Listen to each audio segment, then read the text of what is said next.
आप सभी पर भगवान विष्णु की कृपा बनी रहे। आज के इस वीडियो में हम सुनेंगे गुरुवार व्रत कथा। तो आइए चलिए सुनते हैं गुरुवार व्रत कथा। प्राचीन समय की बात है। भारत में एक राजा राज्य करता था। वह बड़ा प्रतापी तथा दानी था। वह नित्य प्रति भक्ति दर्शन के लिए मंदिर जाता था, परंतु यह सब बातें उसकी रानी को अच्छी नहीं लगती। वह ना तो व्रत करती और ना किसी को एक भी पैसा दान में देती। वह राजा से राजा को मना किया करती थी ऐसे करने को। एक दिन की बात है। राजा शिकार खेलने के लिए वन को चले गए। घर पर रानी और दासी थी। उस समय गुरु बृहस्पति भगवान साधु का रूप धारण कर राजा के दरवाजे पर भिक्षा मांगने आए।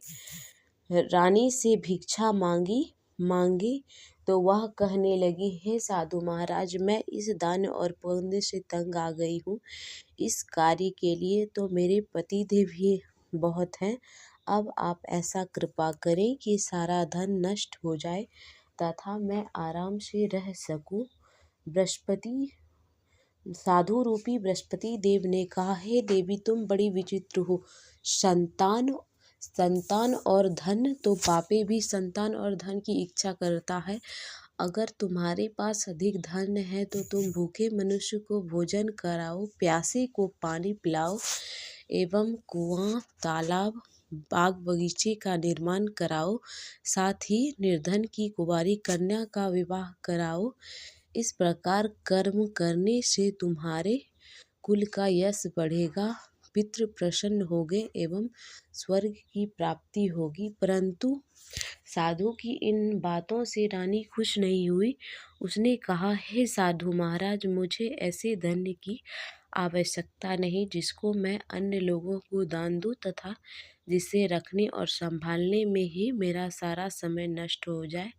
बृहस्पति देव ने कहा, यदि तुम्हारी ऐसी ही इच्छा है तो मैं तुम्हें जैसे बताता हूँ तुम वैसे ही करना। 7 गुरुवार तक वैसे ही करना। गुरुवार के दिन घर को गोबर से लीपना, अपने केशों को पीली मिट्टी से धोना, धोते समय स्नान करना, राजा से कहना वह हजामत करवाए, भोजन में मांस मदिरा, कपड़ा धोबी के यहाँ धुलने देना। इस प्रकार 7 बृहस्पतिवार करने से तुम्हारे धन नष्ट हो जाएंगे। साधु के बताए अनुसार रानी ने वैसे ही करना प्रारंभ कर दिया। केवल 3 गुरुवार ही बीते कि उसकी सारी धन संपत्तियां नष्ट हो गई। अब तो परिवार दोनों समय भोजन के लिए तरसने लगे एवं सांसारिक दुखी रहने लगे। तब एक दिन राजा ने दुखी होकर कहा, हे रानी, मैं यहाँ कोई काम धंधा नहीं कर सकता हूँ। मैं अब परदेश जाता हूँ, वहीं कोई काम धंधा करूँगा, शायद हमारे भाग्य बदल जाए। ऐसा कहकर राजा प्रदेश को चले गया। इधर रानी और दासी राजा के बिना दुखी रहने लगी। किसी दिन उन्हें भोजन मिलता अथवा किसी दिन जल पीकर ही रह जाती। एक समय की बात है। रानी और दासी को 7 दिन बिना भोजन के व्यतीत करना पड़ा। तब रानी ने अपनी दासी से कहा, हे दासी, पास ही के नगर में मेरी बहन रहती है। वह बड़ी धनवान है। तो उसके पास जा और वहाँ से 5 सेर बेझर मांग कर ले आ, जिससे हमारे कुछ समय सुखपूर्व व्यतीत हो जाएगा। यह सुन रानी की बात सुन दासी रानी की बहन के घर गई। दासी ने रानी की बहन से कहा, हे रानी, मुझे आपकी बहन ने भेजा है, मुझे 5 सेर बेझर दे दो। यह बात दासी ने अनेक बार कही, परंतु रानी ने कोई उत्तर नहीं दिया, क्योंकि वह उस दिन गुरुवार था। वह गुरुवार की कथा सुन रही थी। जब रानी की बहन से कोई उत्तर नहीं मिला तब दासी दुखी हुई और उसे क्रोध भी आया। वह वहाँ से वापस आई और अपने रानी से कहने लगी, हे रानी, आपकी बहन बड़ी ही धनी स्त्री है। वह छोटे लोगों से बात भी नहीं करती है। मैंने उससे कहा तो उसने कोई उत्तर नहीं दिया। तब रानी ने कहा, हे दासी, इसमें उसका कोई दोष नहीं। जब बुरे दिन आते हैं तब कोई सहारा नहीं देता है। अच्छे बुरे का पता तो विपत्ति में ही लगता है। जो ईश्वर की इच्छा होगी वही होगा। यह सब हमारे भाग्य का दोष है। इधर रानी की बहन ने सोचा, मेरी बहन की दासी आई थी, परंतु मैं उससे कुछ बोली नहीं, उससे वह दुखी हुई होगी।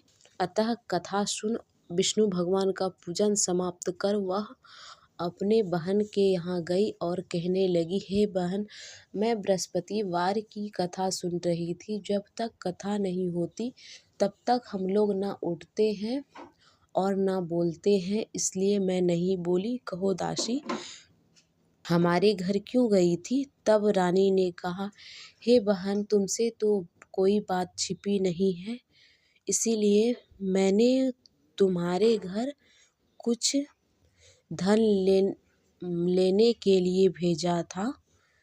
तब रानी की बहन ने कहा, हे बहन, देखो, बृहस्पति भगवान सबकी मनोकामना को पूर्ण करते हैं। देखो, तुम्हारे घर में भी अनाज रखा हो।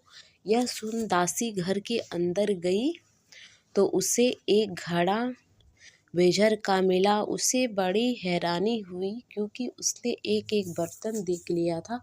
उसने बाहर आकर रानी को बताया। तब दासी रानी से कहने लगी, हे रानी, जब हमें भोजन नहीं मिलता तो हम रोज ही व्रत किया करते हैं। अगर इनसे व्रत की विधि और कथा पूछ ली जाए तो हम भी उसे किया करेंगे। दासी की बात मानकर रानी ने अपनी बहन से बृहस्पतिवार के व्रत के बारे में पूछा।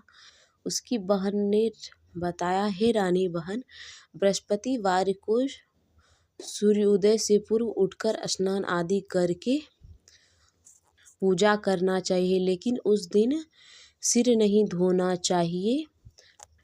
एक समय भोजन करना चाहिए। भोजन पीली खाद्य पदार्थ का करें। चने की दाल और मुनके से विष्णु भगवान के केले की जड़ में पूजन करें तथा दीप जलाएं। इस प्रकार करने से गुरु भगवान प्रसन्न होते हैं एवं अन्न पुत्र धन देते हैं। यह बात बताकर रानी की बहन अपने घर चली गई।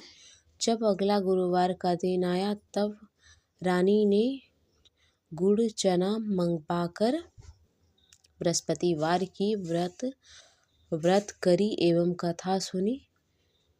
उसी दिन से उसके सारे कष्ट दूर हो गए।